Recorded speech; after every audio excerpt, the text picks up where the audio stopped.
CPC civil procedure code এটা নীতিগতভাবে অনুমোদিত হয়েছিল, আজকে চূড়ান্তভাবে অনুমোদিত হয়েছে। বাংলাদেশের সিভিল মামলা নিষ্পত্তি হতে বছরের পর বছর এমনকি যুগের পর যুগ লাগে। আমরা এখানে অনেকগুলা চেঞ্জ এনেছি, তার মধ্যে কয়েকটা শুধু গুরুত্বপূর্ণ চেঞ্জের কথা আপনাদের বলি।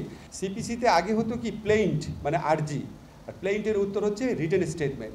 এই দুইটা জিনিস লিখিতভাবে জমা দেওয়া হতো, তারপর উকিলরা ওইটা লাইন বাই লাইন পড়তেন, আর ওকে যে প্লেইন্ট লিখেছেন তাকে বলতে আপনি এটা লিখেছেন, উনি বলতে হ্যাঁ লিখেছি, আদালত এটা শুনতো। রিটেন স্টেটমেন্ট আবার এটা লিখিতভাবে পড়ে শোনাতো। এই লিখিতভাবে পড়ে শোনা, আদালতকে শোনানো, এটা করতে করতে 6টা-7টা শুনানি লাগতো। 6টা-7টা শুনানি ডেট পাইতে পাইতে এমনকি 2 বছরও লাগতো। সেই সময়টা আর লাগছে না, জাস্ট রিটেন যেটা দিচ্ছে সেটাই, এটার মৌখিকভাবে পড়ে শোনাতে হবে না। এটা খুব বড় একটা অ্যামেন্ডমেন্ট। সেকেন্ড যেটা বড় অ্যামেন্ডমেন্ট সেটা হচ্ছে আগে টাইটেল পাওয়ার জন্য একটা মামলা হতো, তারপর হচ্ছে আবার এটার এক্সিকিউশনের জন্য আবার আরেকটা মামলা হতো। তো অনেকে টাইটেল পেত, এক্সিকিউশন করতে করতে আরও 5-10 বছর লেগে যেত। এখন একটা মামলাতেই সব নিষ্পত্তি হবে।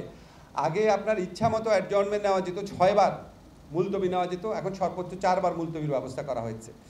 আগে হচ্ছে আপনার সমন জারি করা নিয়ে প্রচুর সময় লাগতো, এখন আপনার সমন জারি করার পাশাপাশি হোয়াটসঅ্যাপে, ইমেইলে, মেসেঞ্জারেও মেসেজ পাঠানো যাবে। ওই মেসেজ পাঠানোর রেকর্ডগুলো আমরা রাখবো এবং এটা এডিশনাল মেজার্স হিসাবে এরকম কিছু কিছু জিনিস করে আমরা আশা করছি মামলার সময় আশা করছি অন্তত অর্ধেক কমে যাবে।